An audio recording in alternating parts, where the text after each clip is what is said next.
बोल जयकारा बोल मेरे श्री गुरु महाराज की जय। गुरु ब्रह्मा गुरु विष्णु गुरु साक्षात परमेश्वरा गुरु पारब्रह्म गुरुदेव महेश्वरा। तमेव माता च पिता तमेव तमेव बंधु च सखा तमेव तमेव विद्या च दृढ तमेव वंदे देव देवो वंदो चरण सरोज गुरु बुध मंगलाकार। जैसे वदनर होत है भवसागर से पार, गुरु जी के सिमरन मात्र से नाशक विघ्न अनंत।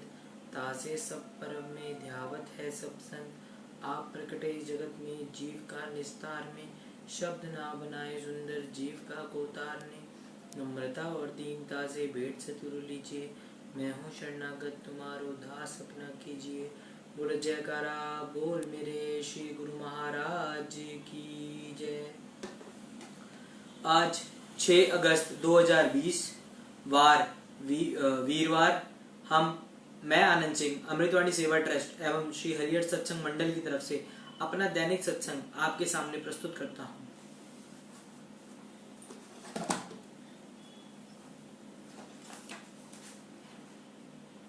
अमृत वचन।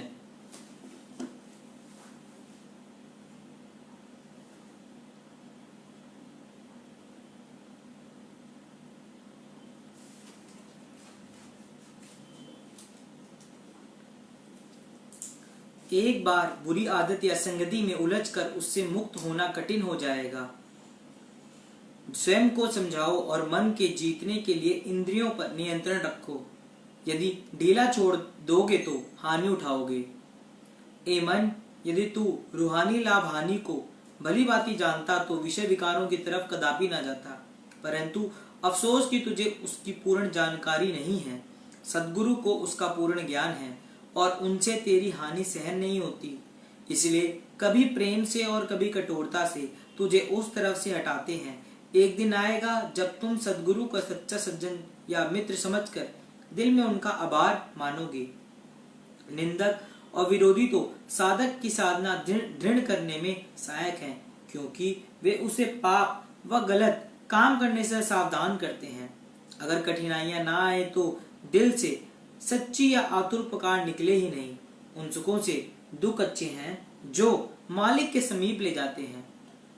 जो तुम्हारी प्रशंसा करे उन्हें मित्र ना समझो, मित्र उसे समझो जो तुम्हें अवगुण और बुराई छोड़ने के लिए चिताते हैं। उनकी बातों को बुरा ना मानते हुए हृदय से उनकी कृतज्ञ रहो। मनुष्य अपनी दृष्टि से चाहे कितना भी अच्छा क्यों ना हो, परंतु सद्गुरु के आश्रय के बिना अच्छाई स्थिर नहीं रह सकती। जिसको यह विश्वास है कि सद्गुरु की कृपा के बिना मुझमें अच्छा कार्य करने की किंचन मात्र भी शक्ति नहीं है, वह उचित ज्ञाता है। जैसी कड़वी औषधि स्वास्थ्य के लिए गुड़, जिस समय हम सद्गुरु के ध्यान या शब्द व बेमुख होते हैं तो कष्ट आकर घेर लेते हैं। उन दुखों से मुक्त होने के लिए शीघ्र अतिशीघ्र वृत्ति को सद्गुरु की तरफ मोड़ो। जिसमें धैर्य एवं दीनता है वह शत्रुओं पर विजय है।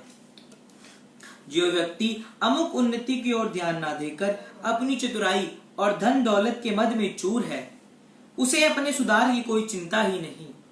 ऐसे व्यक्ति को कभी न कभी अत्यधिक कठिनाइयों का सामना करना पड़ेगा। किसी को संकट में देख उससे ऐसा व्यवहार करो जैसा तुम स्वयं के लिए चाहते हो।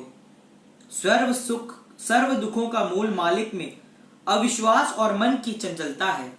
बोलो जयकारा बोल मेरे श्री गुरु महाराज की जय। आनंद दृष्टांत संदेश 2 करम चक्र। हिंदी के प्रसिद्ध कवि श्री गिरधर लाल जी भाग्य की प्रबलता पर एक कुंडली लिखते हुए कथन करते हैं, अवश्य में भोगत है कृत कर्म शुभाशुभ होए। ज्ञानी हंस कर भोगी है अज्ञानी भोगी रोए। अज्ञानी भोगी रोए पुनः पुनः मस्तक कूटे। परारब्ध जो होए बिना भोगे नहीं छूटे।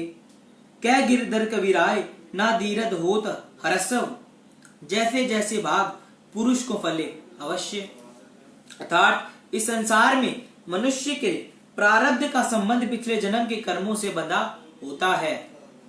इसलिए कुदरत के नियमों के अनुसार मनुष्य को अगले जन्म में अपने किए हुए पिछले कर्मों का फल किसी न किसी रूप में भोगना पड़ता ही है। रिश्ते नाते, स्त्री, माता पिता, बहन भाई आदि का संबंध सब पिछले जन्म के लिए किए हुए कर्मों के अनुसार ही मिलता है। सुख दुख, कष्ट, बीमारी व आराम सब इस मनुष्य के हुए कर्मों का फल है। नियति के बनाए इस विधान के अनुसार ही पुत्र पुत्रियां पिछले जन्म के लेन देन के संबंध में ही जन्म लेते हैं और माता पिता भी पूर्वले कर्मों से परिचित न होने के कारण उनके साथ अत्यधिक मोह करते हैं। मगर इस कर्म फल की प्रणाली इतनी जीनी व सूक्ष्म है कि इसको सिवाय संत सत्पुरुषों के सर्वसाधारण अपनी जीव बुद्धि द्वारा नहीं समझ सकता। वैसे शरीर पर कष्ट आने के समय प्राय सभी यही कहते हैं कि ये अपने ही किए हुए कर्मों का फल है। इन कर्मों के फल को भोगने का नाम ही प्रारब्ध है।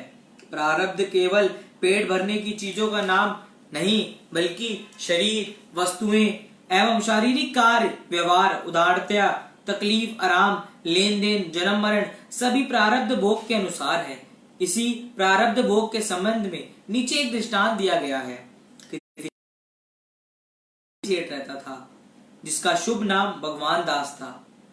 एक बार का वृत्तांत है कि किसी कार्य व्यवहार के संबंध में कुछ एक व्यक्ति सेठ के घर आए हुए थे।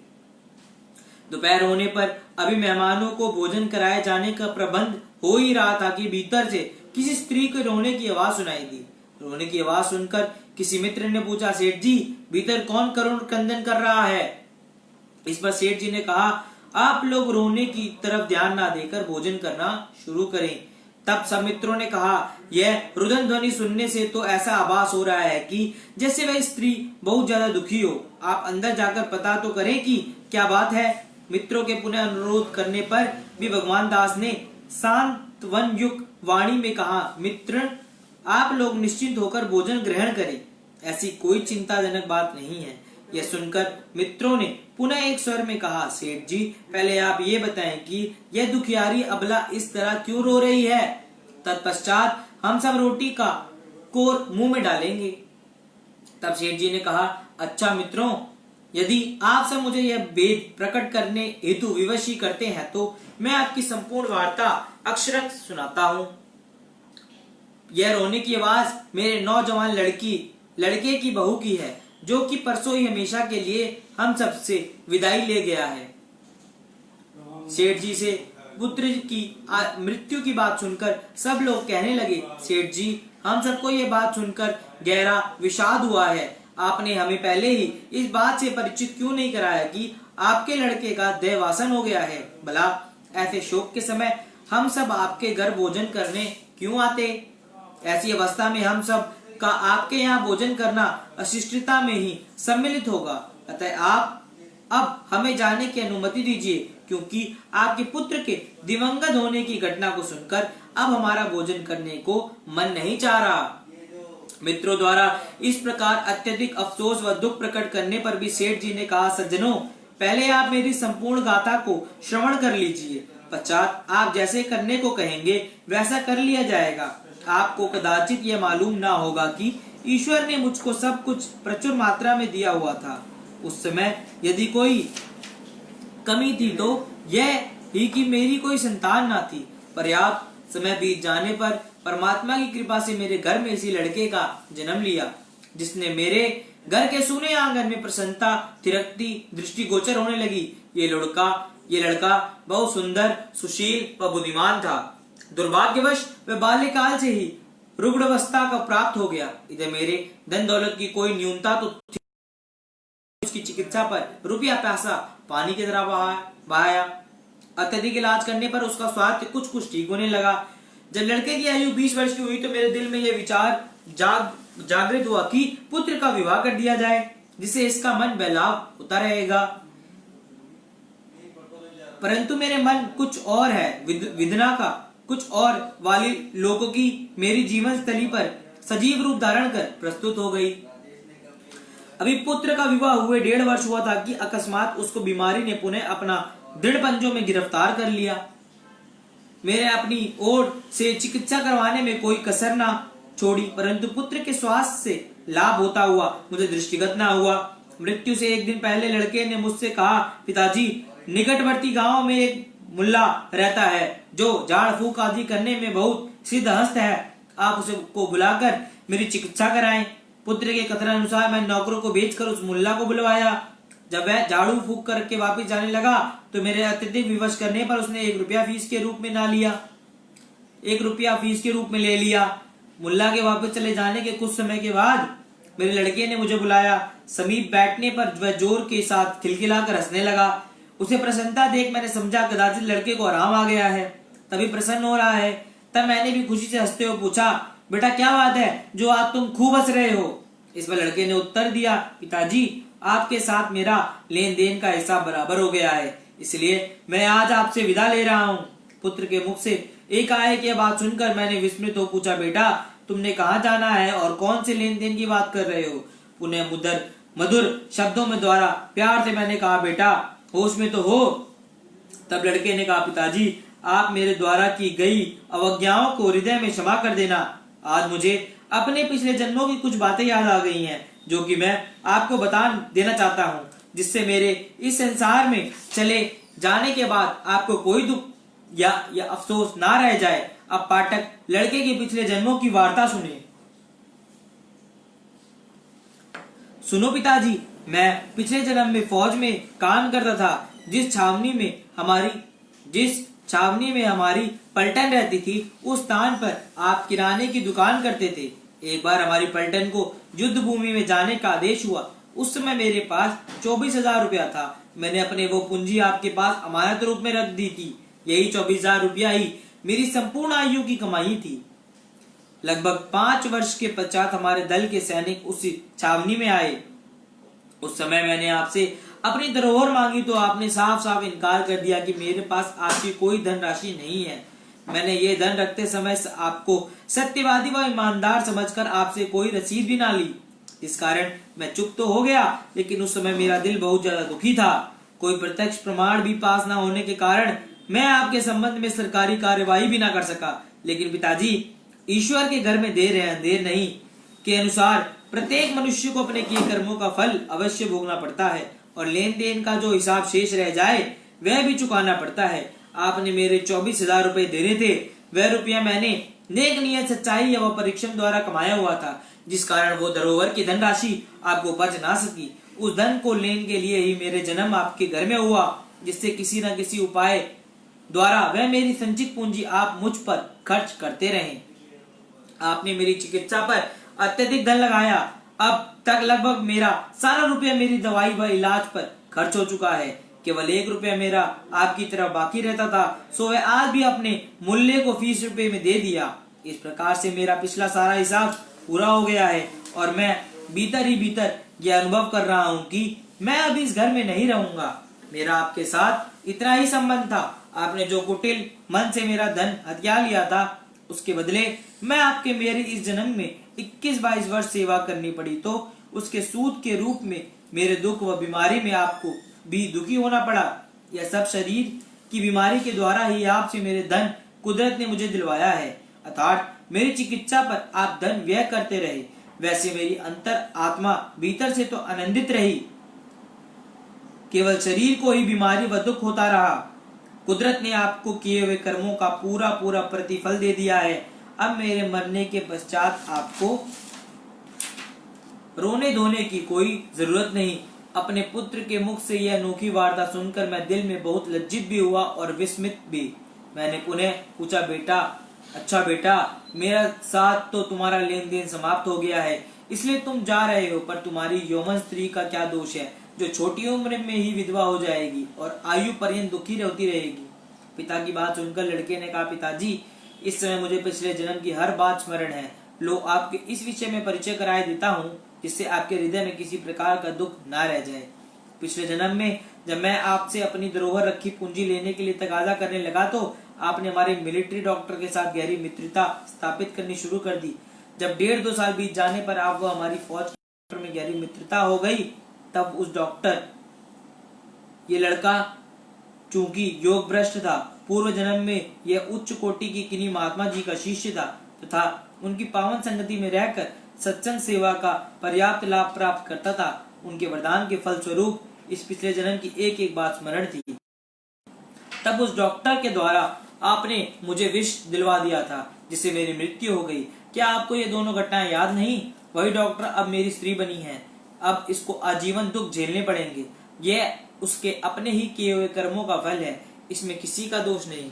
ये बातें सुनाने के बाद मेरे लड़कों का स्वास्थ्य पुनः एकदम बिगड़ गया। इससे पहले कि मैं डॉक्टर को बुला सकता, वह सदैव के लिए हम सब से चिर विदाई ले गया।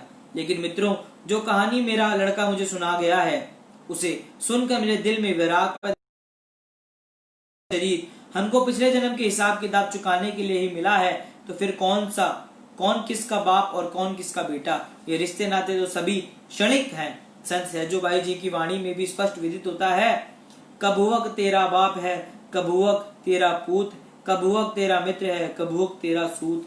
जब संसारी संबंधी ही है जब संसारी संबंधी जाने वाले, तो फिर इनकी मृत्यु पर गम मनाने से क्या लाभ? इसलिए ही मैंने पुत्र की मृत्यु पर शोक नहीं मनाया। सेठ जी द्वारा कर्मों के चक्र की यह अनूठी वार्ता सुनकर वह सज्जन कहने लगे, वाह सेठ जी, आपने ये कर्मों का फल की अनोखी घटना सुनाकर हमें भी वास्तविक पद दर्शा दिया है। तात्पर्य यह है कि संत महापुरुषों ने मनुष्य के कर्मों का बीज से तुलना की है, अर्थात जिस प्रकार का धरती में बीज बोया जाता है, उसी प्रकार का फल बोने वाला काटता है। ठीक इसी तरह से कर्मों के बीज का भी यही हाल है। संत सत्पुरुष जीव को सदा इस बात की चेतावनी देते हैं कि कर्मों के बीच से गाफिल ना हो, क्योंकि तू जो भी कर्म करेगा उसका फल तुझे भोगना ही भोगना है। मनुष्य जिस प्रकार के भी कर्म करता है, वही किए हुए कर्म प्रारब्ध बनकर उसके सामने आते हैं। कहीं कहीं ऐसा भी पढ़ने सुनने में आता है कि जब यह जीव मनुष्य जन्म में क्रियमण कर्म श्रेष्ठ उत्तम व निष्काम कर लेता है, तो उसके कर्मों का बदला दुख तकलीफ आदि नाम मात्र को रह जाती है। प्रचलित कहावत है, सूली का कांटा। जहाँ उसे बहुत ज्यादा कष्ट झेलने थे, वहाँ एक साधारण से कष्ट को पाकर उसने पिछले जन्म के कर्मों की सजा भोगने से बच जाता है।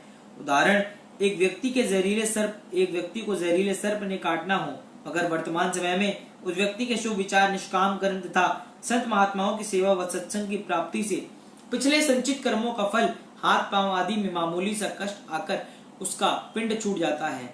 अब पाठक निष्काम कर्मों की गरिमा को भी ज्ञात कर लेवे कि इस प्रकार के कर्म करके जीव किस प्रकार अपना इलोक व परलोक उज्जवल कर लेता है। जो मनुष्य समय के संत सदगुरु की चरण शरण में जाकर और अपनी सूरती को हर तरफ से समेटकर नाम व शब्द के ज्ञास में लगा लेता है, जो किसी प्रकार के कर्म को करता नहीं बनता, अर्थात निष्काम कर्म करता है, ऐसे निष्कामी गुरुमुख के लिए फिर कुछ भी अप्राप्य नहीं रह जाता। जैसे गुरुवाणी की इस पंक्ति में स्पष्ट है, सेवा करत होई नहीं कामी, तिस को होत परापति सुआमी।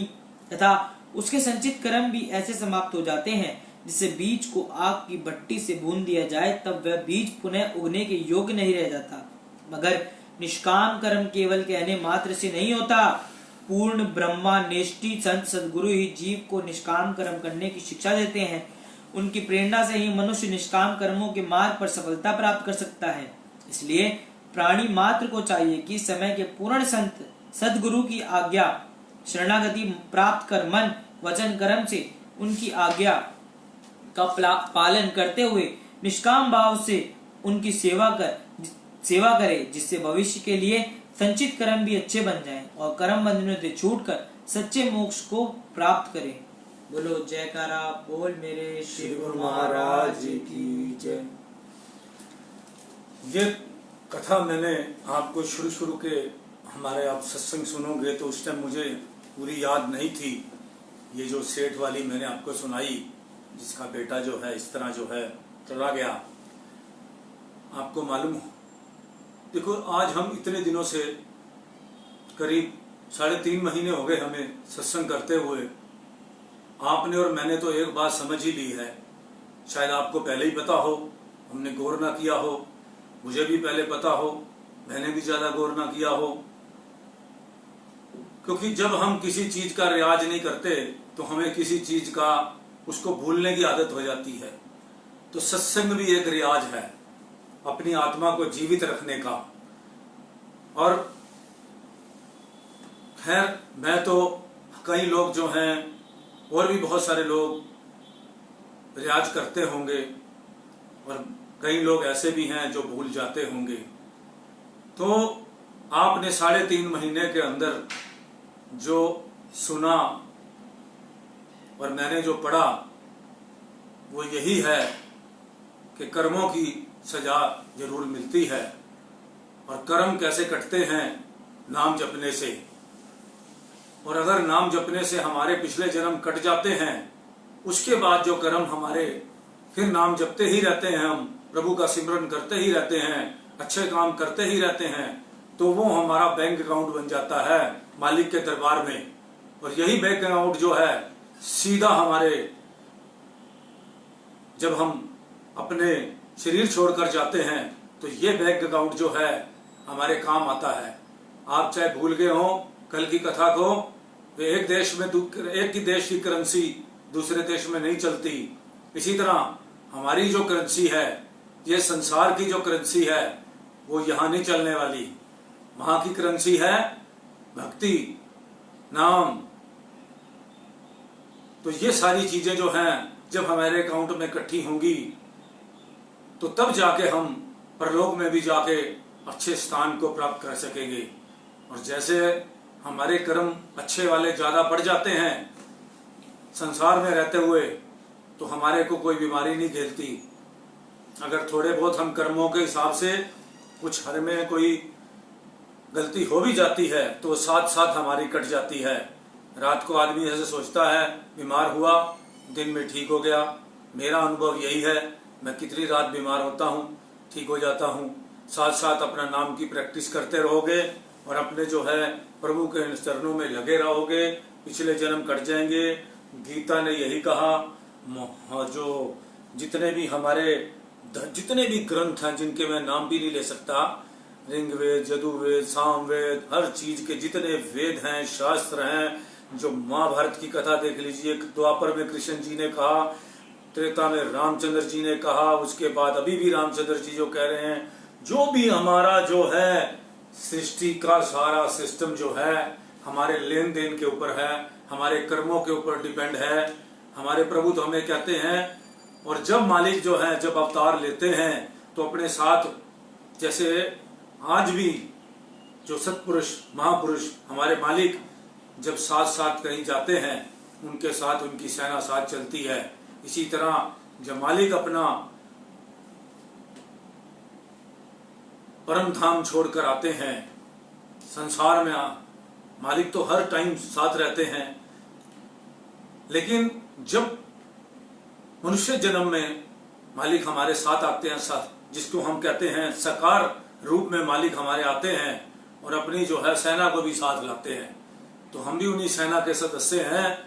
जो है मालिक फिर हमें भूलने तो नहीं देता, क्योंकि हम वो लोग हैं कलयुग के अंदर हाथ जल्दी छूट जाता है, इसलिए मजबूत लोगों को ही मालिक साथ लाते हैं कि जो उनका हाथ पकड़े रखे।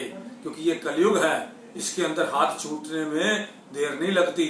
थोड़ी सी भक्ति आपकी ब्रेक हो गई और थोड़ा सा मालिक का जाप ब्रेक हो गया तो आपका हाथ छूट जाना है।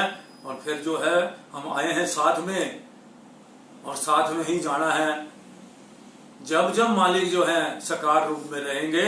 क्योंकि हमने तो मांगी शायद यही रखा है कि जब जहां मालिक आप रहो, हमें अपने चरणों में हमारे को सेवा देना। और मालिक अपने साथ चुनी हुई सेना को लेकर, अपने चुने हुए लोगों को लेकर हर युग में जब जन्म लेते हैं, अवतार लेते हैं मालिक, तो अपने चुने हुए लोगों को साथ लेकर आते हैं।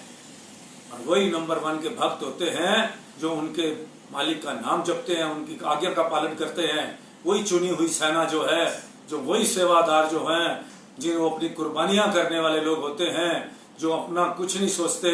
वो हर चीज जो है, आपने देखा जब परमहंस जी के टाइम, दूसरी पातशाही जी के टाइम, तीसरी पातशाही जी के टाइम, लोगों ने घर बार अपना जो है सब कुछ जो है कैसे कुर्बान कर दिया।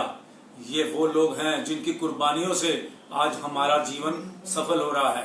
कितने लोगों की सेवा कुर्बानी से, कितने लोगों से ये हमारा ये सारा सिस्टम चल रहा है। और मालिक हमारे ऊपर दया दृष्टि रख रहे हैं, हमारा हाथ पकड़ के रखते हैं हमेशा कि हम कहीं इस जो है इतनी तेज धारा जो है माया और काल की, इतनी तेज जो आपने वो देखी होगी केदारनाथ, बद्रीनाथ, और आप रोज देख रहे हो, कल बॉम्बे में भी देखी होगी आपने कि लोगों के घरों के अंदर पानी छत्ते फाड़ के अंदर आ गया। और वो काल और माया का जब प्रकोप चलेगा, ये ऐसे चलेगा बाढ़ के रूप में, जब ऐसे कितने मकान गिर जाते हैं, कितना कुछ बर्बाद हो जाता है, उस टाइम कितना विस्फोट होता है। बैरूत के अंदर परसों आपने अगर वीडियो आपने सबने देखी हो तो एकदम में कितना शहर तबाह हो जाता है। ये तबाही है, माया, भौतिक संसार, भौतिक सिस्टम की जब तबाही होती है तो बचता कौन है? वही जो चक्की के बीच में वो जो बनी होती है कील। कबीरा जल्दी चक्की देख कर दिया कबीरा रोए, दो पाटन में आए के साबुत बचाना कोय। इस संसार और माया के रूपी जो पाठ है, इसके अंदर जब इंसान जो है फंसता है तो कबीर दास जी भी रोने लग गए कि इसमें तो बचेगा ही नहीं। लेकिन फिर उन्होंने दोबारा कबीर साहब जी हैं, उन्होंने देखा जो बीच वाली किल्ली है उसके साथ जो है जो दाने आ जाते हैं वो बच जाते हैं। तो बोले कभी चल्दी चक्की देखकर दिया कबीरा खिल, दो पाटन में आए के उन्होंने फिर बताया कि जो रहा किल्ली दे नाल, मतलब कि बचा रहा वो दाना जिसको मुझे पूरा नहीं आ रहा, जो है हमारा जो दोया है पूरा। तो कबीर दास जी थोड़ी देर बाद बहुत खुश हुए, उन्होंने कहा ओहो, देखा तो किल्ली के साथ जो दाने बचे हुए थे वो पिसने से बच गए। तो वो उनकी समझ में आ गई कि ये जो चक्की चल रही है माया और काल की, इसके अंदर जो है वही बचेंगे जो मालिक के चरणों में रहेंगे। तो इसी तरह करके जो है हम एक बात 3-3.5 महीने में आप समझ गए, मैं समझ गया। अब हमें इस बात को अंदर छाती में अपने यहाँ लिख लेना चाहिए कि कर्मों का फल मिलना है। अच्छी संगत में रहेंगे, अच्छे संस्कार डलेंगे, संस्कारों से कर्म बनेंगे, कर्मों से हमारा प्रालब्ध बनेगी, उस प्रालब्ध के हिसाब से हमारे जन्म होंगे। ये शॉर्टकट चक्की में 3.5 महीने में आपने भी समझा, मैंने भी समझा। अब इस बात को इम्प्लीमेशन कर लो कि हमने जो हमारे जो गुरु भाई हैं वो ये सोच लें कि हमने जो है 5 नियम जो हमारे मालिक ने बनाए हैं, अगर उसको हमने धारण करके उन नियमों को, उन 5 रस्सियों को जो हमारे मालिक ने हमारे साथ सिस्टम को उनके साथ पकड़ के नहीं रखा, उसमें हमारे हाथ में 2 भी रही, चलो 5 में से 2-3 कुछ भी रह जाता है तो कहीं ना कहीं हमारा इस भवसागर से, ये भवसागर किसको कहते हैं, ये कितनी तरह का ये भवसागर क्या है, ये तो कहते हैं जो गरुड़ पुराण में लिखी है, ये पीक खून की नदियां हैं। ये संसार का भवसागर जो है ये सारा जो है ये क्या है, ये गंदगी का भवसागर है। इसको जो है पार करना है तो इसको जो है वो मालिक का हाथ पकड़ के कहते हैं, वो गरुड़ पुराण में लिखा है, एक सफेद गऊ होती है, उसकी पूंछ पकड़ो वो पार निकालती है। एक सफेद गऊ क्या है? धर्म है। ये हमारा धर्म जो है हमें उसकी पूंछ पकड़ के अपने कर्म है, अपने धर्म है, उसकी वो गाय की पूंछ जो है वो क्या है? सांकेतिक रूप से तो यही है कि वो धर्म है, वो हमारे कर्म है। जो गऊ हमारे को जिसकी हम पूंछ पकड़ेंगे वो हमें इस भाव सागर से पार ले जाएगी। तो ये सारी बातें हैं महापुरुष जो हैं सांकेतिक भाषा में अच्छे लोगों के लिए, अच्छी आत्माओं के लिए बताई जाती हैं, ना कि अब आप देखो कि जब समुद्र का मंथन हुआ तो उस टाइम राक्षसों को क्या मिला और देवताओं को क्या मिला? भगवान ने तो समुद्र मंथन मिल के दिया था सभी को, जिसकी नियत थी उस नियत के हिसाब से उसको फल मिला। हम ये शरीर के अंदर एक हमारा चुंबक है, हमारे कर्म जो हैं वो हमारे चुंबक हैं। वो जिस चीज को चिपकना चाहते हैं, जिस तरह की अगर हम गंदे विचारों में चिपक जाना चाहेंगे तो हमारे अंदर जो गंदे विचार हैं वो गंदे कामों की तरफ भागेंगे।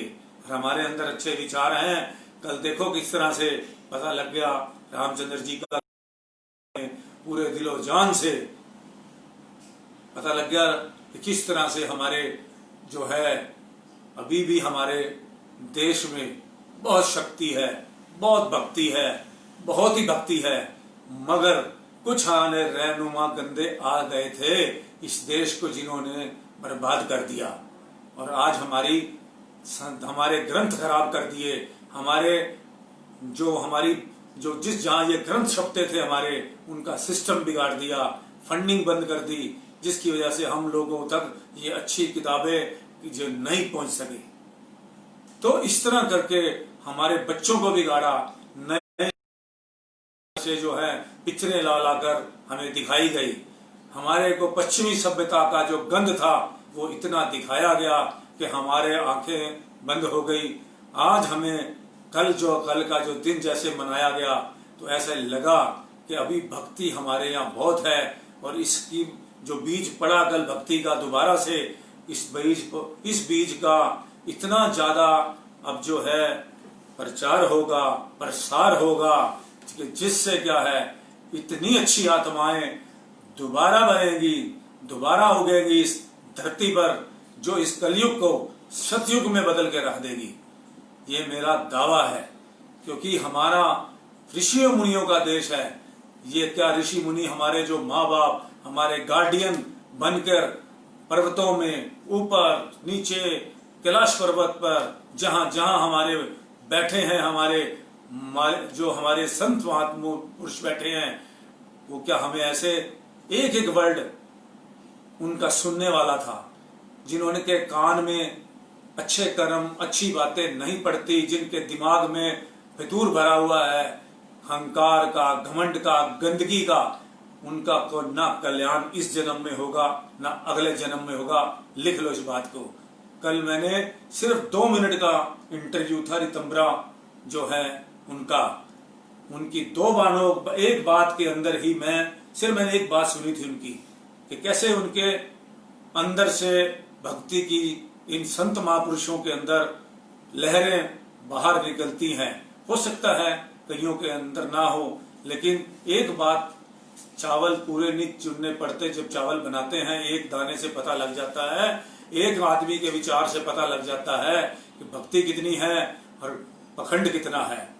पखंडी भी होंगे बहुत सारे, ये नहीं मैं कहता, पखंडियों की भी एक बहुत बड़ी जमात है इस दुनिया के अंदर, इस धरती पर इतनी बड़ी जमात है पखंडियों की, सोच नहीं सकते। अब उसके अंदर भगवान ने हमें आंखें दी हैं उन पखंडियों को पहचानने की भी।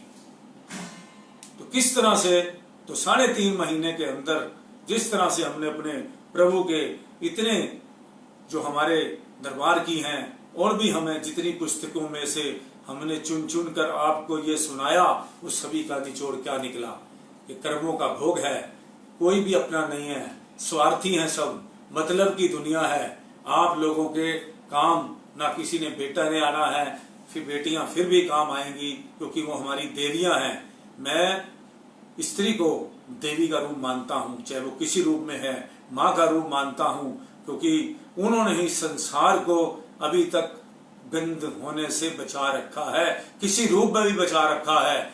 आज हमारी स्त्रियां, जो हमारी बहनें, हमारी माताएं, इन्होंने ही आज संसार को बचा रखा है। आज ये ना होती, ये हमारी मातृ शक्ति ना होती, ये हमारी जो है ये हमारे ना होते, इन्होंने आप देखो किस किस रूप में हमारे को पाप करने से, पापियों हमारा हर तरह से हमें किस तरह से बचा रखा है, इसका अध्ययन करो आप। ये हमारी बहनें घर में लेडीज होती हैं, वो हमें कहीं गलत कदम नहीं उठाने देती, हर तरफ से हमारे को किस तरह से। तो मातृ शक्ति को मैं आज भी नमन करता हूँ। इन्होंने ही, आप किसी भी दरबार में, चाहे आप किसी भी संत भगवान के यहाँ देखो, आपको मातृ शक्ति जो है वो सबसे आगे मिलेगी। सबसे ज्यादा हमारा जो है, मैं नतमस्तक होता हूँ, बच्चियों के पैर छूता हूँ, चाहे वो किसी भी हो कारण, क्योंकि इन बच्चियों ने इस संसार की आगे भी रचना करनी है। तो इस तरह करके जो है अपने अपने बाकी इंसान आदमियों का भी रोल होता है, सब कुछ होता है, मगर जो है मातृशक्ति जैसा कोई रोल निभा नहीं सकता, और उसका कोई कर्ज हम सारी जिंदगी उतार नहीं सकते। तो इसलिए जो है बाकी इंसान संसार है, अच्छे बुरे हर तरह के लोग इसमें बने हैं। तो 3.5 महीनों का आज मैं इसलिए आपको जो है पूरा इसलिए बताना चाहता हूं और पिछली बातों में जाना चाहता हूं, क्योंकि हमने जो है जो हमें लगा कि हम आज ये हमारे एक एक ऐसे ऐसे चुन चुन कर हमने जो है हमारे शांति वचन भंडार से जो हमने आपको वो सुनाया, एक एक वाक्य जो था, एक एक हमारी वाणी जो थी अमृत वाणी, वो जो है एक एक ग्रंथ के बराबर थी। अगर हमने एक भी धारण कर ली होगी, अपने अंदर एक भी बिठा ली होगी जो है, तो समझ लो कि हमारा जीवन सफल हो गया होगा। 5 बातें बचपन में मेरे दिमाग में बैठी थी, हमारी माता हमें कथा सुनाती थी, हमारे दिमाग में बैठी। आज हम आत्मसम्मान के साथ अपना बिजनेस चलाते हैं, किसी के आगे झुकते नहीं किसी बात में। ये नहीं कि घमंड है, अहंकार नहीं है, लेकिन ये है हमारी माँ ने हमें गर्व से सिखाया कि जो है इस तरह से जीना चाहिए इंसान को। अपने अंदर गुण पैदा करो, अपने अंदर गट्स पैदा करो, अपने बच्चों के अंदर गुण पैदा कराओ, अपने बच्चों के अंदर ऐसी प्रवृत्ति भर दो कि किसी को भी अपने से, अपने हिंदुस्तान से बड़ा किसी को सिस्टम को मत समझे। आज हमने हिंदुस्तान का कुछ साल पहले हमने अपना नाक डुबो दिया था। हम डरते रहते थे 24 घंटे, आज ये देश हमला ना कर दे, आज ये देश हमला ना कर दे, आज ये ना हो जाए, आज वो ना हो जाए। डर डर के जीना भी क्या जीना। आज जिसने हमें इस डर से निकाला उसको हमें प्रणाम करना चाहिए। कल जिस हिसाब से मोदी जी ने दंडवत प्रणाम किया राम जन्मभूमि के टाइम पर कुछ लोगों ने उसका क्रिटिसाइज जरूर किया होगा, क्योंकि ये राक्षसों का संसार भी है। हमारे यहाँ सारे कोई वो तो है नहीं। जब भी हमारे दरबार में हो, किसी भी दरबार में हो, अपने गुरुदेव के आगे, अपने इष्ट देव के आगे लोग दंडवत प्रणाम ही करते हैं। ये हमारी परंपरा है। हमें तो जब भी अपने इष्ट देव को प्रणाम करना चाहिए तो दंडवत प्रणाम करना चाहिए। ये जो गोडों पर हाथ लगा लगा के आज के बच्चे ऐसे ऐसे करते हैं, चलो आज की प्रवृत्ति बन चुकी है, जबकि हमें अंगूठे तक छूना चाहिए। कभी भी किसी के, एक वास्तु की बात बताता हूं आपको, नियम बताता हूं आपको, कि जो आदमी भक्तिवान होता है, जब उस भक्तिवान के अंगूठे पर हमारे हाथ पड़ते हैं तो उसकी कुछ वाइब्रेशंस उस अंगूठे से हमारे शरीर में आ जाती है। उस भक्ति की, उसकी ताकत जो है हमारे शरीर में आ जाती है। इसलिए कई लोग, बड़े बड़े संत महापुरुष अपने पैरों को छूने नहीं देते, क्योंकि उनकी भक्ति उनको पता है।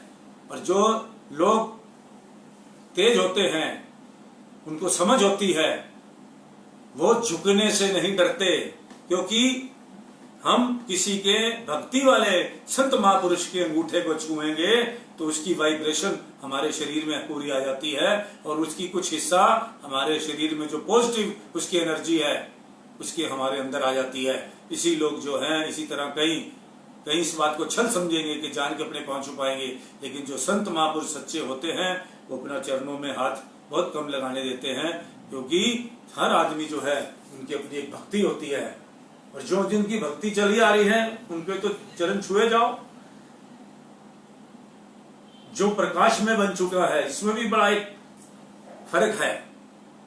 तो इसीलिए जो है, जो भक्ति कर रहा है वो थोड़ा डरता है पांव छुआने से, क्योंकि हम ऐसे ऐसे गोडों में छूने से कोई फायदा नहीं होता किसी संत महापुरुष के। जब तक आप उसके पूरे चरण नहीं छूओगे, पूरे उसके अंगूठे को हाथ नहीं लगाओगे, तो तब तक जो है आपको जो है उसके अंदर जो है आपकी वाइब्रेशन नहीं है।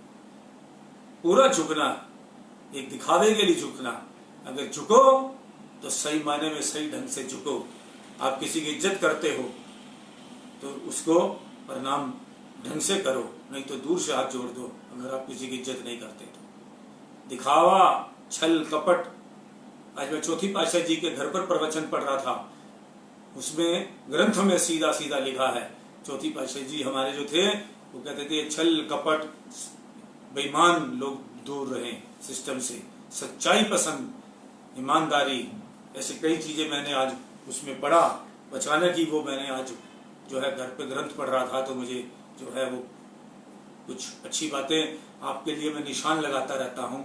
जो महापुरुष जो है ना, पता नहीं कब क्या कह देते हैं, और उन बातों को हमें बहुत नोट करके रखना चाहिए, क्योंकि ये छोटी छोटे दो दो लाइनों के सत्संग, दो दो लाइनों की उनकी जो बातें होती हैं वो पता नहीं हमें कहाँ से कहाँ पहुंचा देती हैं, अगर हम गौर करें तो। अगर गौर ना करें तो काला अक्षर भैंस बराबर, और गौर करें तो इन ग्रंथ के अंदर एक एक अक्षर मोती पर होने वाले हैं। तो आज आनंद सिंह ने अनंत शान सुनाया आपने, और हमारी कल की एक कथा बैलेंस रह गई थी, तो उसके अंदर जो है कल वो जो हमारी एक कथा थी जो हमने थोड़ी सी बात समाप्त कर दी थी वेश्या की। जब वेश्या को उसको जो है वो बना दिया था, अब जो है नया क्वेश्चन, जब क्वेश्चन आंसर चल रहे थे तो फिर एक नया क्वेश्चन था, संसार में जीवित कौन है व मृतक कौन है। उत्तर यह है, जिसके अंदर शुद्ध भाव है वह जीवित है, और जो शुद्ध भावना से हीन है वह मृतक है। महात्मा बोले, है देवी चिंता किस बात की मत करो, अब तुम जीवित हो गई हो, तुम्हारे अंदर शुद्ध भाव उत्पन्न हो गए हैं, तुम्हारे पाप धुल गए हैं, तुम्हारा मन साफ हो गया है, अब तुम मालिक की कृपा पात्र बन गई हो, अब तुम सत्पुरुषों के संगत में आ जाया करो, इससे तुमको लाभ होगा, क्योंकि भक्ति के दाता संत सदगुरु हैं, ये जीव की भक्ति से रंग देते हैं, जिस रंग के ऊपर फिर माया का रंग नहीं चढ़ सकता। जब मैंने आपको कल इसी जगह खत्म करके बताया था कि जब मक्खन बन जाता है इंसान दूध से, फिर वो वापस दूध में नहीं मिल सकता, जितना मर्जी में ला लो। एक बार इंसान प्रभु के चरणों में लग गया और उसकी तरफ भक्ति का रास्ता उसको खुल गया, और उसके अंदर जो है हम चांदने में आ गए, हमें सवेरा नजर आ गया। एक जो कीट पतंग भी होता है ना, अगर आपने उसको रोशनी दिखा दी, उसकी बिल में से उसको निकाल कर और दोबारा उसको घुसेड़ कर दिखा दो उस बिल के अंदर, वो नहीं घुसेगा अंधेरे वाली जगह पर, क्योंकि उसको चांदना मिल गया। आप काकरोच को भी आप जो है, मैंने कई बार प्रैक्टिकल कर दिखा है, वो अंधेरे में रहना बड़ा पसंद करता है, लेकिन जब उसको वो एकदम चांदना उसको नजर आता है, लाइट में आता है, और ऐसे ऐसे घबरा जाता है लाइट देखकर, उसको समझ नहीं आती, और फिर चांदने से फिर उसको अंधेरे में धकेल दो, वो नहीं जाता, उसकी फिर मृत्यु निश्चित है, फिर उसको कुछ और करना पड़ता है। तो इसलिए जो है इंसान जो है एक बार जब चंद एक मालिक की तरफ लग गया, प्रकाश में आ गया, उसको प्रकाश नजर आ गया, भक्ति का प्रकाश नजर आ गया, जब ये घटिया प्रकाश जो हमारा आर्टिफिशियल प्रकाश है, भौतिक प्रकाश है, जब ये नजर आ जाता है, हम अंधेरे में डरते हैं। आप देखो जब सूरज निकलता है, सब चीजें अपनी अपनी जगह से घोंसलों से निकलकर प्रकाश जब पूरा फैल जाता है पृथ्वी पर, तो किस तरह घोंसलों से हम निकलकर सब जगह पक्षी पर जो भी प्राणी है इस धरती पर जितने जीव हैं वो अपने काम काज में लग जाते हैं, और जब अंधेरा होता है सभी डर के मारे जो हैं अपने अपने उसमें चले जाते हैं। हम मनुष्य इसलिए नहीं थोड़ा घबराते क्योंकि हमें इसका ज्ञान हो चुका है, हमने आर्टिफिशियल प्रकाश पैदा कर लिया है। नहीं तो आर्टिफिशियल जो प्रकाश नहीं थे, जब हम दूसरे तरह से रहते थे, तब जो है टाइम सिर जो है प्रकाश होते होते आज भी कहीं दुनिया के अंदर कितने लाखों आदमी हैं हमारे देश के अंदर जो 7 बजे के बाद खाना ही नहीं खाते, अंधेरा पड़ने के बाद लोग रोटी नहीं खाते। क्यों? उस टाइम मक्खी मच्छर इधर उधर पड़ गया, कुछ हो गया उस टाइम, क्योंकि उस टाइम लोगों को ये होता था कि प्रकाश के होते होते खा लो और टाइम सिर पच जाएगा, टाइम सिर सो जाएंगे, टाइम सिर उठ जाएंगे। कई तरह की बातें जो है इस बारे में आती थी। तो आज जो है जब इंसान प्रकाश में आ जाता है तो उसके बाद उसको अंधेरे में रहने की हिम्मत नहीं होती। तो जिस पर एक बार गुरु का रंग चढ़ जाता है वह फिर बदल नहीं सकता, पर शर्त यह है कि गुरु के उपदेश और शिष्य के मन में अंतर्गत कोई दीवार खड़ी हुई ना हो। यदि शिष्य के मन में कोई अभिमान की दीवार बड़ी है तो गुरु के उपदेश का भी असर नहीं होगा। पलटू पारस क्या करे जो लोया खोटा होए, सतगुरु सबको देत है लेता नहीं कोई। संत फरमाते हैं, संत पलटूदास जी बहुत बड़े संतु हैं, संत फरमाते हैं यह मनुष्य जन्म अति दुर्लभ और बहुत कीमती चीज है, यह रोज रोज मिलने का नहीं, इसलिए जहाँ तक हो सके इसमें शीघ्र ही अपना काम निकाल लेना चाहिए, क्योंकि जहाँ ये शरीर अत्यंत कीमती और दुर्लभ है वहाँ क्षण भंगुर भी है, तो इसका कोई भरोसा नहीं कि किस प्रकार छूट जाए। इसीलिए बुद्धिमान मनुष्य वह है जो इसको पाकर संत सदगुरु को की सहायता द्वारा अपने परलोक को सुधार लेता है, क्योंकि संत महापुरुषों की सहायता के बिना परलोक सुधर नहीं सकता। एक बात तो यह हुई।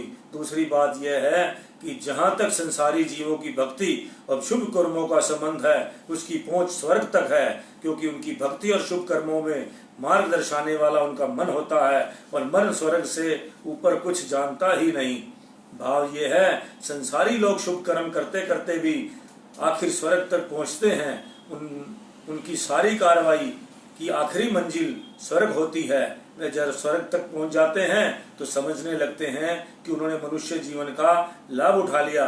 वे नहीं जानते स्वर्ग में जो देवता रहते हैं वे भी मनुष्य जन्म की याचना करते हैं। वे चाहते हैं कि उनको भी भगवान मनुष्य का जन्म दे, ताकि वे भक्ति की कमाई करके स्वर्ग के बंधन से मुक्त हो जाएं।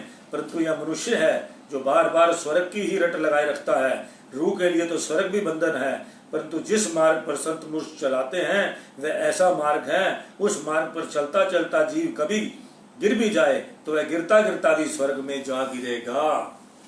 कितनी बड़ी बात है समझने वाली कि हम लोग कोशिश करते हैं स्वर्ग की, और स्वर्ग जो है वो हमारी सिर्फ मंजिल नहीं है, हमारी है मुक्ति मंजिल। जबकि हम स्वर्ग में जाते हैं, जो स्वर्ग में देवी देवता हैं वो भी इस संसार में मनुष्य जन्म पाना चाहते हैं। क्यों? इस मनुष्य जन्म ही एक ऐसा है जिसके अंदर सिर्फ मुक्ति अगर मिलती है, परमानेंट जो है जीव पूरा अपने आप को मालिक के अंदर, उस ज्योत के अंदर, समा के अंदर, जिसको मुक्ति कहते हैं हम, परम धाम का कहते हैं, जिस धाम से फिर वापस लौट के कोई नहीं आता, उस धाम ही बना है। ये शरीर ही एक ऐसा हमारा जो है वो है, क्या कह सकते हैं उसको, एक ऐसी मशीन है समझो, ऐसा रॉकेट है कि जो सिर्फ परम धाम तक इस शरीर द्वारा ही पहुंचा जा सकता है। देवी देवता भी जो हैं, जो सूक्ष्म रूप में पृथ्वी पर विराजमान है, चाहे ब्रह्मांड में घूम रहे हैं, देवी देवता भी जो हैं चाहे किसी रूप में घूमते हैं, वो भी जो है इस शरीर को पाने की अपनी दुआ करते हैं मालिक से। जब वो स्वर्ग में रह रहकर कितनी बार वो जमते हैं, मरते हैं, फिर अच्छे घर में जन्मते हैं, मरते हैं, फिर उसके बाद ये सृष्टि का बहुत बड़ा नियम है। किसी दिन आपको फिर मैं एक बार समझाऊंगा, जो है मैंने जो समझा है, जितना आपको उतना जरूर समझाऊंगा कि ये जो हमारे शरीर जो हैं वो तीन होते हैं, एक स्थूल शरीर, एक कारण शरीर, एक सूक्ष्म शरीर। तो ये तीन शरीर हमारा जो है वो हमारे, अगर हमारा स्थूल शरीर जितना भोगता है उसके बाद हमारा सूक्ष्म शरीर भोगता है, उसके बाद फिर कारण शरीर है। ये हमारे गुरुदेव परम प्रथम पातशाही परमहंस जी ने एक अन्य ग्रंथ में लिखा है, जो मैं आपको जरूर जो है वो पढ़ के जरूर सुनाऊंगा ताकि आपकी आंखें खुल सके।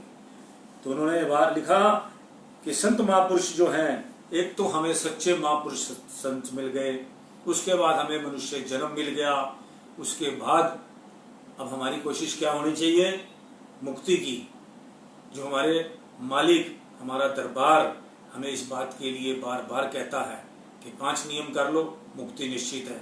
बताओ, जिस चीज को देवी देवता तो तरसते हैं, जो वो हमें सब कुछ प्रोवाइड है, हमें मिला हुआ है, सिर्फ हमने उसको इस्तेमाल करना है। हमारे को हर चीज मिल चुकी है,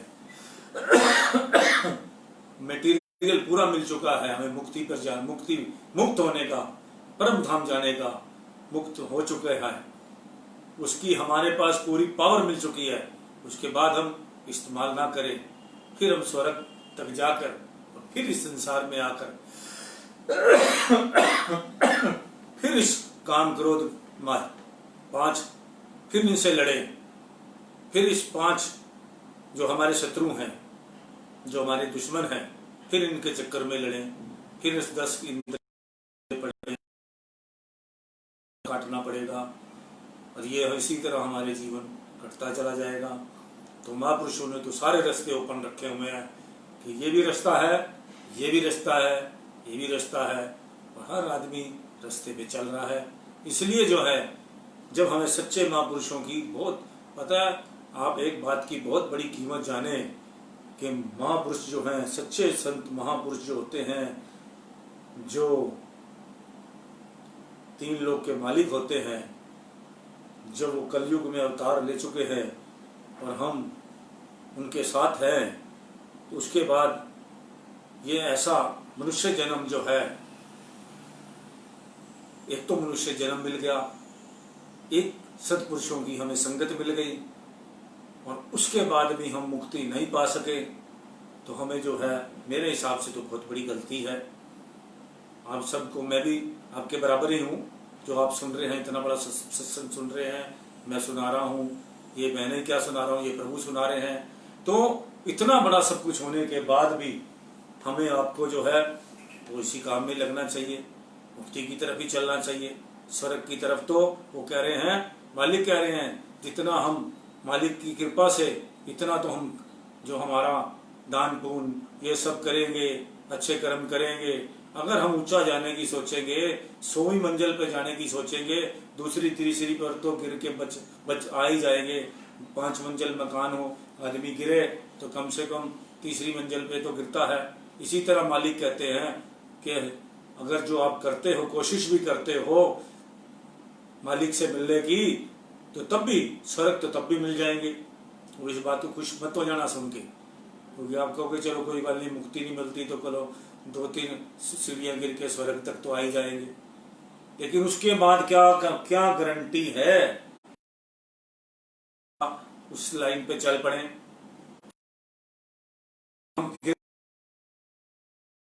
फिर उलझ जाए तो मालिक भी तो कितने चांस देगा आपको।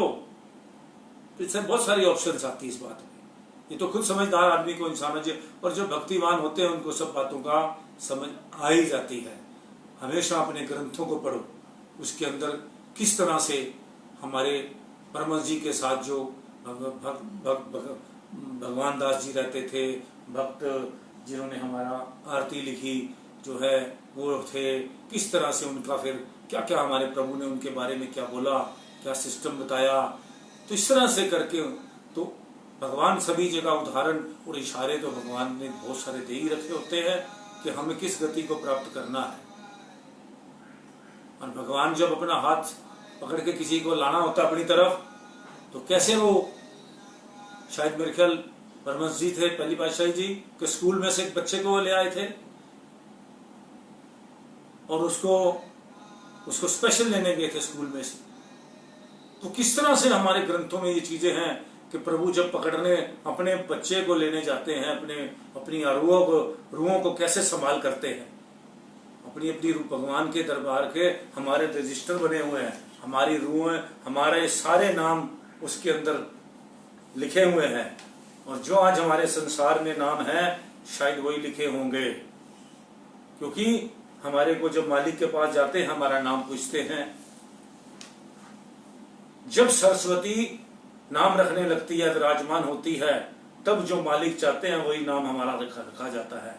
और जो हम तो गुरु भाई वाले हैं, गुरु घर के हैं, तो हम तो अपने मालिकों से नाम रखवाते हैं।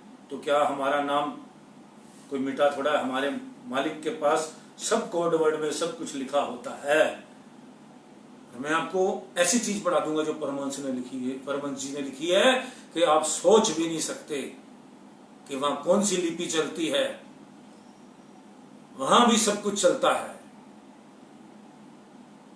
अगर वहां तक आप बात समझ जाएंगे तो आप हैरान हो जाएंगे। ये वैज्ञानिक तो लगे रहे लाखों करोड़ों वर्ष तक, फिर जमेंगे, फिर मरेंगे, फिर जमेंगे, फिर ये जितने भी विज्ञान है, कोई 500 करोड़ इकट्ठा खर्च कर रहा है इस कोरोना पर, और कोई इस पे कितने 697 अरब रुपया कोरोना के रिसर्च पे लग गया। यही अपने आप ही बीमारी पैदा करी, अपने आप खर्चे जा रहे हैं, अपने आप। इस सृष्टि का चक्र है, हमें इन चक्रों में नहीं पड़ना, हमें एक ही चक्र में पड़ना है, सिर्फ एक चक्र में, इसी चक्र में नहीं पड़ना। और वो है प्रभु की भक्ति, सिमरन, संस्कार, सेवा, सिमरन, संस्कार, जो हमारे 5 नियम हमने भी अपने जो है अमृतवाणी सेवा ट्रस्ट के भी हमारे 5 नियम हैं। क्या क्या है?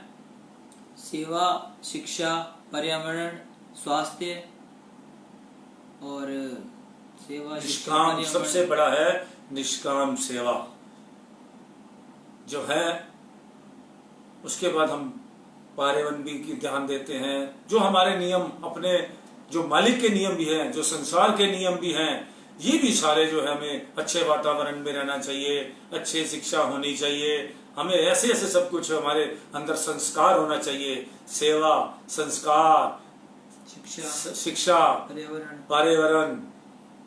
तो इसी तरह के जो है इस सारी चीजें जो हैं वो हमें जो है इसको कंप्लीट करना चाहिए, तो तभी हम जो है आगे जो बढ़ सकते हैं। तो वो बात आ रही थी कि जो मालिक की तरफ से लगा हुआ है वो गिरता गिरता भी स्वर्ग में जा गिरेगा, अर्थात संसारी लोग चढ़ते चढ़ते जिस स्वर्ग पर पहुंचते हैं, संत महापुरुषों के अनुयायी गिरते हुए भी उस स्वर्ग में जा गिरते हैं। हम मालिक के बच्चे हैं, अगर गिरेंगे भी तो कम से कम फिर महापुरुष, फिर अपने किसी गुरुमुखों के घर में जन्म लेके फिर भक्ति के रास्ते पर चल पड़ेंगे। इसमें एक बात और भी विचारने योग्य है कि भक्तों और संसारियों के स्वर्ग में अंतर होता है।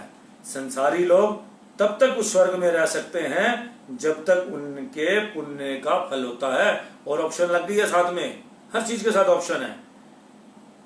और जब पुण्य का फल समाप्त हो जाता है तब उनकी इच्छा के विरुद्ध स्वर्ग से गिराया जाता है। कोई जबरदस्ती स्वर्ग में नहीं रह सकता, जब तक उनके कर्म है तब तक वो स्वर्ग में रहेगा, ये नियम है नेचर का। परंतु भक्तों का स्वर्ग ऐसा नहीं है, उनको खुली छुट्टी होती है, यह उनकी इच्छा पर निर्भर होता है कि वह स्वयं कहें, क्योंकि उनको अब स्वर्ग के सुख नहीं चाहिए, और ऐसा होता भी है। आप देखो कई लोग अपना शरीर छोड़ना चाहते हैं अपनी मर्जी के साथ, ये ऐसा वाक्य मैं आपको बताता हूं। हमारे पंचम पातशाही जी महाराज थे, तो बहुत बड़े भक्त थे हमारे अनंतपुर में, तो बहुत भक्ति करते थे, बहुत सेवा करते थे।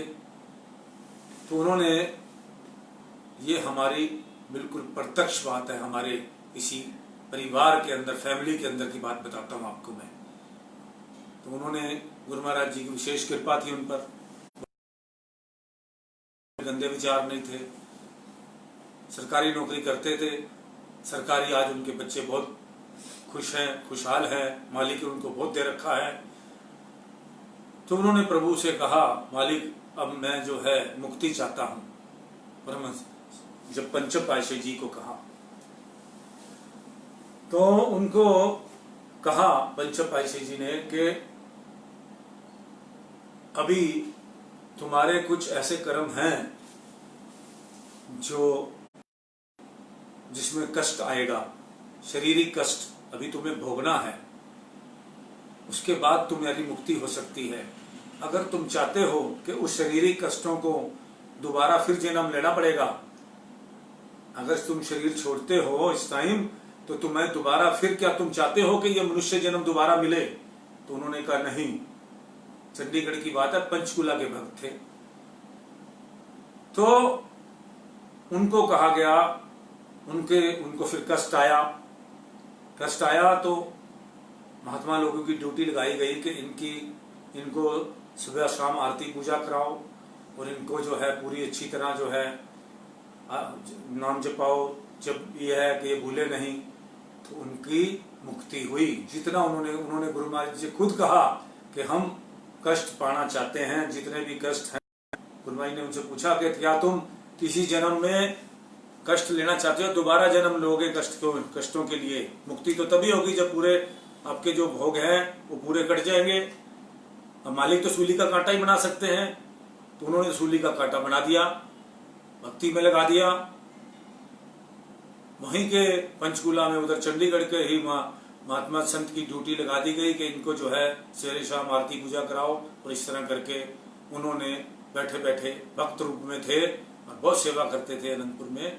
तो उन्होंने शरीर छोड़ दिया और अपना मुक्ति को प्राप्त हो गए। तो इस तरह से जब मालिक जो है, जैसा क्वेश्चन करोगे वैसा पाओगे। और आज मैं आपको प्रत्यक्ष किसी ने देखना हो तो मैं आपको दिखा सकता हूं, फिर मुक्ति की एक बात दिखा सकता हूं, कोई कैसे मुक्ति पा रहा है, कैसे वो नाम के अंदर अंतिम क्षणों में कैसे वो डूबा पड़ा है, और जो है किस तरह से उनका शरीर जाएगा। तो ये एक भक्ति का किसी ने उदाहरण देखना हो तो मेरे पास आकर देख सकता है कि मालिक जिसको जो मालिक की तरफ सब संसार से ध्यान हटाकर जब वो ये बंदा सोच लेता है कि मुझे मुक्ति चाहिए, वो स्वर्ग से भी तंग आ जाता है। स्वर्ग किसको कहते हैं? जिसको कोई कष्ट होना हुआ हो, पूरी जिंदगी आराम से काट दी हो, कोई प्रॉब्लम ना हो, फिर उन सुखों से दुखी हो जाता है और कहता है कि तो बड़े ये सारी चीजों में कोई मजा नहीं आ रहा। फिर उसके बाद उसको कहता है मालिक अब मुझे मुक्ति दे, अब अपने धर्म धाम ले जा। फिर मालिक उसको पुकार सुनकर जो है फिर महापुरुष जो है अपने उसको परम धाम ले जाते हैं अपने साथ। तो इस तरह करके ये चीजें जो हैं, अगर देखो इस संसार में मोती भी हैं और हीरे मोती और नकली और कंकर पत्थर भी हैं और दुनिया भर के असली हीरे भी हैं और नकली हीरा से तो दुनिया ही भरी पड़ी है। आज 99% तो 90% तो मैं जितना 99% भी कह सकता हूँ, जितना हीरा है वो सब नकली है। असली हीरे तो पता नहीं किसी बिरले के पास होंगे जो घर में भी अब आपके पड़े हैं। एक ज्वेलर के पास जाओ तो वो उसको 12,000 रुपये कैरेट बोलता है और लेने जाओ तो वही 22,000 कैरेट बोलता है, और किसी तीसरे के पास जाओ तो कहता है ये नकली है, ये 7,000 कैरेट भी नहीं बिकेगा। कोई कीमत है? अब आप बहुत सारे लोग होंगे, अमीर होंगे, जो हीरे खरीदने जाते होंगे ज्वेलर्स के पास, और वो ज्वेलर्स आपके साथ क्या करते हैं हीरे को देखकर। जिसने तो बेचा होता है पहले ही वो नाक चिढ़ा देता है कि अब तो रेट डाउन हो गया जी, कैरेट का रेट कम हो गया। और दूसरा जो पास जाओगे वो आधे रेट कर देगा, और तीसरा कह देगा देखो जी ये सिंथेटिक हीरा है, जिससे लिया है उसी को ही बेच लो। तो आप बताओ कि हीरे कितने फिर असली हैं इस दुनिया में? जितने भी आप जगमग हीरे ये जो डाल के घूम रहे हैं, इनकी कभी मोल लगवाओगे असली ज्वेलर से, जिसको कोई मतलब नहीं होगा उस पैसों से, तब आपको ये डाले हुए हीरों की कीमत पता लगेगी कि ये कितने। ये संसारी बात है, दोनों तरफ जाती है। तो इन हीरों की आप तो सोच रहे हो मेरे पास हीरे हैं और निकलेगा वो पत्थर। तो इसी तरह असली हीरे इकट्ठे करो, असली हीरे। और वो असली हीरे क्या है? पुण्य में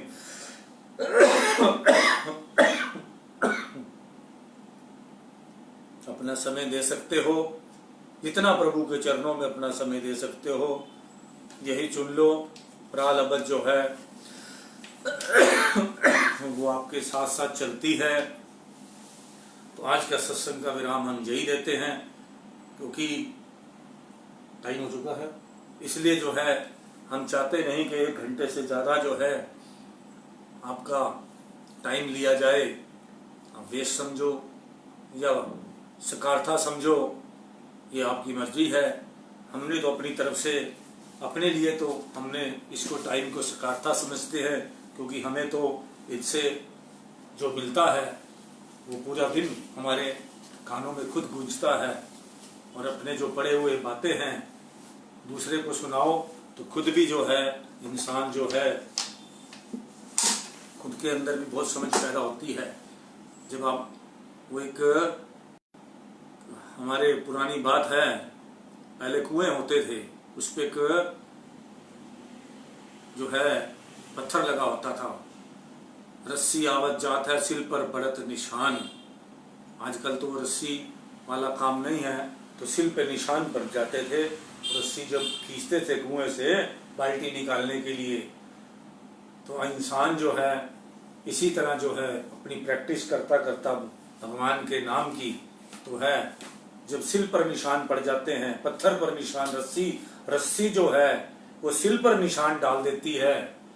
तो इसी तरह हम पत्थर हैं और ये सत्संग जो है रस्सी है। तो निशान तो हमारे पड़ ही रहे हैं, तो गहरे होते जाएंगे। और इसी तरह हम जो है अपना जो आप और मैं, हम सब जो है कहीं ना किसी रास्ते पर कहीं ना कहीं गिर के स्वर्ग की सीढ़ियों तक तो आ ही जाएंगे। और ऐसे फिर महापुरुषों के घर में जन्म भी ले लेंगे अगर नहीं पूरे पहुंचे तो, लेकिन कोशिश हमारी रहनी चाहिए कि हम मुक्ति के ही चले जाएं, क्योंकि ये जो है संसार आप ही देख रहे हैं कितना मतलब का संसार है। गीता सारी पढ़ लो आप। मैं गीता लेके आया था स्पेशल पढ़ने के लिए, या तो मैंने बचपन में पढ़ी या अभी मैंने शुरुआत की है गीता पढ़ने की, कि भगवान कृष्ण ने उस गीता में क्या कहा जो आज से हमारी बहुत पुरानी गीता है। उसमें यही लिखा कि कई बार तू मेरा पिता भया, कई बार मैं तेरा पुत्र भया। ये लेने देने के संबंध तो तब भी लिखे हुए हैं कि जब हम लेने देने के संबंध हमारे खत्म हो जाते हैं, फिर हम किसी और चक्कर में पड़ जाते हैं, फिर हम प्रारब्ध फिर हमारी दोबारा चल पड़ती है। एक प्रारब्ध से निकलते हैं, दूसरी प्रारब्ध में घुस जाते हैं, क्योंकि दूसरे कर्म कर लेते हैं हम। एक कर्म से छूटते हैं, दूसरे कर्मों में पड़ जाते हैं, दूसरे कर्मों से छूटते हैं, तीसरे में पड़ जाते हैं। क्योंकि ये तो वो क्या कहते हैं, ये तो मकड़ी का जाला है, अपने आप बुनते हैं, उसमें अपने आप ही मर जाते हैं। है नहीं सच्ची बात? ये मकड़ी का जाला है, इसके अंदर आप ही बुनते रहते हैं। एक जगह से छूटते हैं, दूसरी जगह फंस जाते हैं, दूसरी जगह से छूटते हैं, तीसरी जगह कर्मों में फंस जाते हैं, फिर दूसरे वो कर्म भुगतते हैं तो तीसरे कर्मों में जो कर्म किए होते हैं फिर उसमें भग जाते हैं। तो इसलिए हर कर्म सोच समझ कर करना चाहिए, क्योंकि ये कर्म बहुत दूर तक जाते हैं। एक हमारा छोटी सी किसी को कहा हुआ कटु शब्द भी वो पता नहीं क्या रिजल्ट लाता है। जब द्रौपदी का जो है एक कटु शब्द महाभारत करा सकता है, तो खैर उस टाइम तो कई कटु शब्द इकट्ठे हो गए थे तो महाभारत हो गई। तो इसलिए जो है बहुत सोच समझ के इस जीवन का जो है, ये जीवन ऐसे नहीं मिला, वृथा नहीं मिला। ये जबान गंदी करने के लिए नहीं मिली, ये हाथ गंदे काम करने के लिए नहीं मिले, ये पैर गंदे रास्ते पर चलने के लिए नहीं मिले, ये दिल गंदी जगह लगाने के लिए नहीं मिला, ये आंखें गंदी देखने की चीज गंद देखने के लिए नहीं मिला।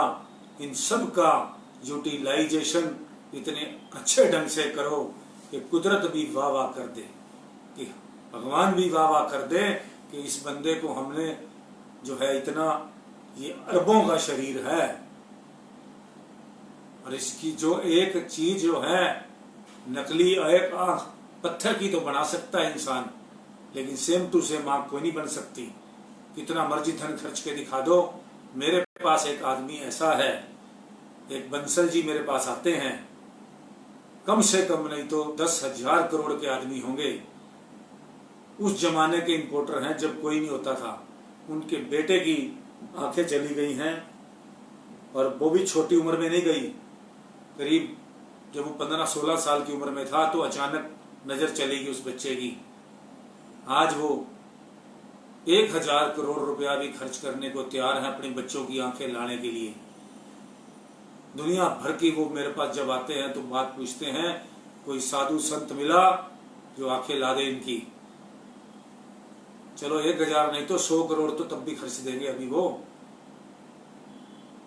कि वो आंखें दोबारा वो डॉक्टर कहते हैं ऑपरेशन से नहीं हो सकता ये, या तो कोई शायद दान करे, ऐसा तो मैंने पूछा नहीं, लेकिन आंखें कुछ सिस्टम उनका चला गया है, जो नर्व आती हैं आंखों तक दिमाग से, वो जो है बेकार हो गई हैं और उसका ऑपरेशन भी नहीं हो सकता।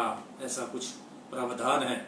नेचर के पास ऐसी ऐसी बीमारियां हैं, ऐसे ऐसे सिस्टम हैं जिसका इलाज सिर्फ कुदरत ही कर सकती है और उसके आगे नतमस्तक होना पड़ता है, हाथ जोड़ने पड़ते हैं तो मालिक ये तेरे पास ही इसका इलाज है, क्योंकि डॉक्टरों की किताबों में भी ऐसे नहीं इलाज होते।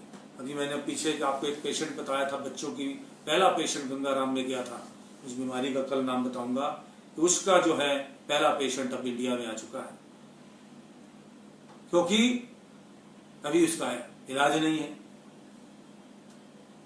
तो इसी तरह कुदरत के पास अभी कितनी कितनी हमें और बीमारियां आनी हैं, क्योंकि हम इस संसार में बीमारियों का आने का कारण क्या है कि हम पृथ्वी के ऊपर जितने भी हमारे वैज्ञानिक लगे हुए हैं, चाहे मैं अनपढ़ आदमी हूँ, बहुत कम पढ़ा लिखा हूँ, वैज्ञानिकों के हिसाब से तो मैं अनपढ़ ही माना जाऊंगा, और इस दुनिया को अनपढ़ ही चला रहे हैं। ये बात भी लिख लो, इस बात को।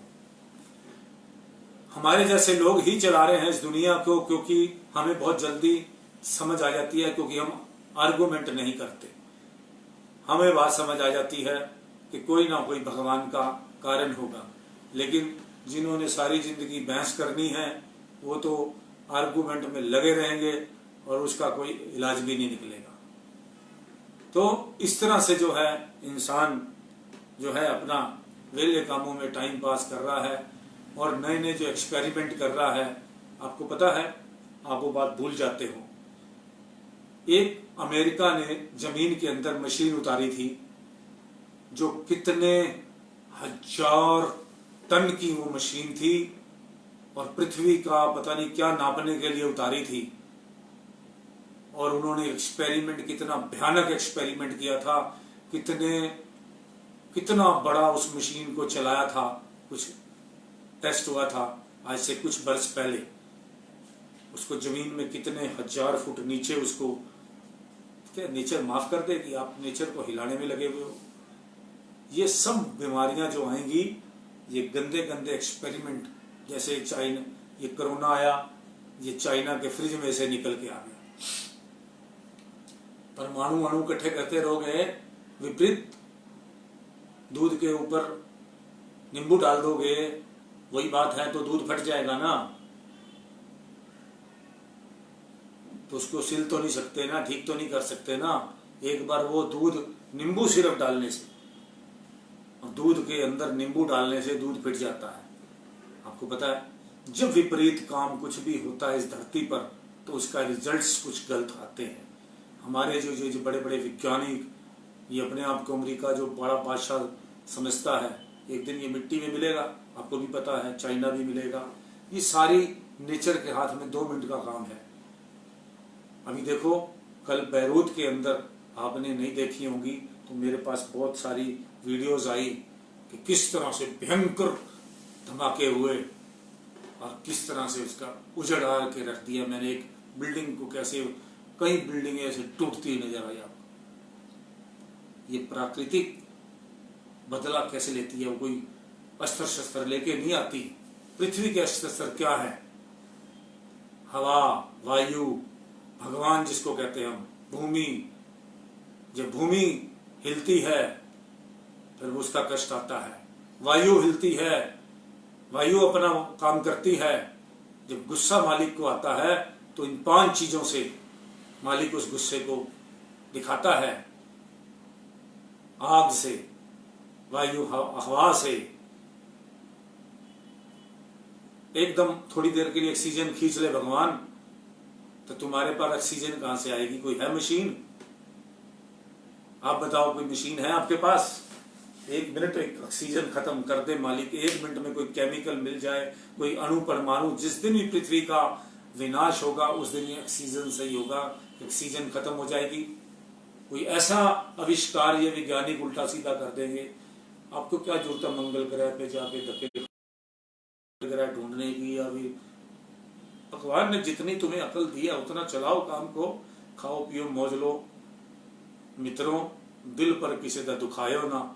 तो इसलिए जो है अपना मौज लो, हंसते रहो, खुश रहो, और तभी रहोगे। कल मैंने देखा, कल बड़ी दुनिया खुश थी भगवान के नाम से। और इसी तरह रोज 5 अगस्त मान लो, जाओ। लोगों ने देखा नए नए फूल खरीद के लाए हैं, हम भी खरीद के लाए, हमने भी सब कुछ किया। हनुमान जी को हार भी डाला, फूल भी लाए। तो इस तरह अगर हम प्रभु के साथ खुश रहेंगे, उसकी सेवा करेंगे, तो हमारे को भी खुश रखेगा। तो इसीलिए हम आपके साथ अब ज्यादा टाइम इसलिए बिताते हैं क्योंकि हमारे आपके साथ ज्यादा टाइम बिताने का फायदा होता है। क्योंकि वजह क्या है, अब काम तो मालिक अपने आप देखेगा। जो तुझ भावे सोई बलिकार, तो सदा सलामत निरंकार। बोलो जयकार। बोल मेरी श्री गुरु महाराज।